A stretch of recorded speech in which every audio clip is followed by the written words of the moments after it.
मध्य प्रदेश के बैतूल जिले में पत्रकारिता की दुकान चला रहे तथा कथित अधिमान्यता प्राप्त पत्रकार पिता रामकिशोर पवार पुत्र मोहित पवार के ब्लैकमेलिंग के काले कारोबार पर की शिकायत लेकर मुख्यमंत्री के पास नंगे पैर पैदल यात्रा।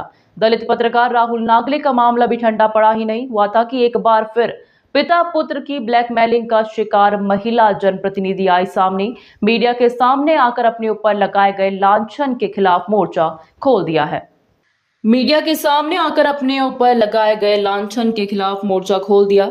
एसपी ऑफिस अपने भाभी के साथ शिकायत करने आए जिला पंचायत सदस्य के देवर ने बताया कि मुल्ताई के संदीप गुजरे दलित समाज की आड़ लेकर झूठे आरोप ST/SC एक्ट की धाराओं में फंसाकर उसका लाभ उठाने वाले फर्जी वेंडर के साथ मिलकर रामकिशोर पवार और उसके पुत्र मोहित पवार ने उसके खिलाफ कोई खबर नहीं छापने के एवज में 20,000 रुपए की मांग दूसरे के माध्यम से कराई है, जिसके बाद बेबुनियाद खबरें प्रकाशित कर उन्हें सामाजिक रूप से बदनाम किया गया। उन्हें जन सराकारों के कार्यों को करने से भी परहेज करना पड़ रहा है, जिससे आहत होकर उन्होंने एसपी से ब्लैकमेलर पत्रकारों पर कड़ी कार्रवाई की मांग की है। क्या नाम है आपका? जी, मैं उर्मिला गौहाड़ी, जिला पंचायत सदस्य। क्या शिकायत लेकर आए थे आज एसपी ऑफिस? ये सिटी एक्सप्रेस जो न्यूज चलती है, न्यूज छपवाते हैं, उनके खिलाफ एवं जो न्यूज छपवा रहा है उनके खिलाफ मैं आवेदन देने आई थी एसपी कार्यालय, क्योंकि मेरे बारे में गलत इसमें दे रहे हैं, पेपर में न्यूज छपवा रहे हैं। एक मैं महिला जनप्रतिनिधि हूँ और एक सक्रियता से मैं अपने क्षेत्र में घूमती हूँ और मुझे मेरे देवर के साथ में मेरा नाम छपवा रहे हैं पति, तो ये तो गलत बात है ना।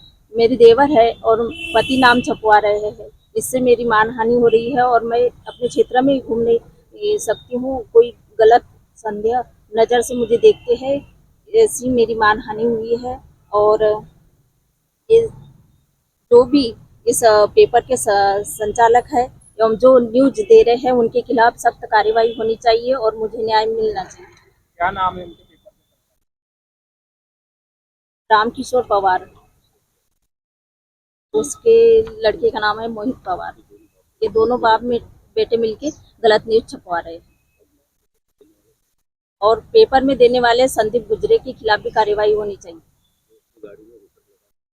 जो अपनी गाड़ी में हुटर लगा के सचिव मानव अधिकार के सचिव लिख के गाड़ी में घूम रहे हैं और क्षेत्रों में बहुत जमा कर ब्लैकमेल का काम करते हैं। SC/ST लगा दूंगा। मैं रमेश गवाड़े हूँ, सामाजिक कार्यकर्ता हूँ और ये जो खबर छपी क्या ये मेरी भाभी जिला पंचायत सदस्य है। एक संदीप गुजरे करके है जो पोकलेन मशीन का संचालक है, पोकलेन मशीन चलाता है, चलाएगा 20 घंटे और रेटिंग लगाता है 40 घंटे की। इसने RS विभाग द्वारा बनाए जा रहे रजापुर पंचायत दूर में अमृत सरोवर में अपनी पोकलेन मशीन चलाई थी। वो RS विभाग एजेंसी रहता उसमें और RS विभाग के इंजीनियर के कहने पे चलाई थी। हमारा काम वहाँ पे मटेरियल सप्लाई का था, जो मिट्टी मुरूम गिट्टी इसके हमने टेंडर डाले थे कि हमारे जो रेट स्वीकृत हुए थे उस रेट में हमको मटेरियल सप्लाई करना था। इसकी मशीन जो है RS विभाग के इंजीनियर्स ने चलाई और वो इसके मशीन का हमारे इसमें कोई लेना देना नहीं था कि न हमारे कोटेशन में था, लेकिन ये हमसे पैसे मांग रहा है। इसको 7,80,000 दे चुके हैं, जितने घंटे उसकी मशीन चली उससे अधिक पैसे देती है, लेकिन वो ब्लैकमेल करता है और भाभी का नाम लेके भाभी को बदनाम कर रहा है। हमारे पट्टन ब्लॉक में हमारे क्षेत्र में हमारी एक अच्छी प्रतिष्ठा है, भाभी की प्रतिष्ठा है। हमारी भाभी 3 बार जनपद सदस्य रही और इस बार जिला पंचायत सदस्य बनी है और क्षेत्र में घूमती है, तो ये हमें बदनाम करने के लिए कभी भाभी के साथ मेरा नाम पति डालता है पेपर में, कभी देवर डालता है। वह एक्चुअल में पूरे क्षेत्र वालों को मालूम है कि मैं भाभी का देवर हूँ। ये भाभी है हमारी। हम दोनों सुरेंद्र गवाड़े और रमेश गवाड़े देवर है और हमारे बड़े भैया लक्ष्मण गवाड़े जो खेती का काम देखते हैं और राजनीति में इन्वॉल्व नहीं रहते हैं।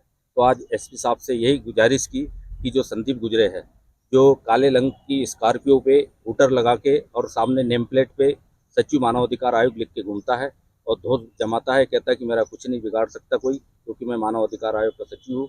तो हमने एसपी साहब से यही की कि एक महिला जनप्रतिनिधि को बदनाम करने वाले के खिलाफ, और जो पेपर वाला रामकिशोर पवार जी है, इनका व्यवसाय यही है कि ब्लैकमेल करो, गलत न्यूज़ छापो, फिर जिसके खिलाफ छापते हैं वो उनसे संपर्क करते हैं, उनसे पैसे की डिमांड करते हैं। मेरे खिलाफ ये जो हमारे खिलाफ पेपर में छपा, तो हमारे पास भी खबर भिजवाई थी कि वो रमेश गवाड़ से बोलना कि 20,000 रुपये दो, आगे नहीं छापेंगे। हमने बोला हम गलत नहीं है, आप एक बार नहीं 50 बार छापो, हमारी फोटो नहीं, एक की फ़ोटो नहीं, पूरे परिवार की फ़ोटो छापो। डीएसपी साहब से यही गुजारिश की, क्योंकि हमारी भाभी है, जब से ये पेपर में हमने फ़ोटो देखा, ये फेसबुक व्हाट्सएप पे चलता है, डिप्रेशन में है, एक इसका दिमाग काम नहीं कर रहा, ये क्षेत्र में जनप्रतिनिधि के रूप में जाना पसंद नहीं करती है, और हमारे बड़े भैया भी कहते हैं कि इससे हमारे परिवार की बदनामी हो रही है, हमको ये राजनीति नहीं करना है। तो हमने एसपी साहब से यही निवेदन किया कि ऐसे जो पत्रकार है, जो पत्रकारों के नाम पे अपनी दुकानदारी चलाते हैं, उनके खिलाफ कार्रवाई करना चाहिए, और जो छपवारा ब्लैकमेल कर रहा है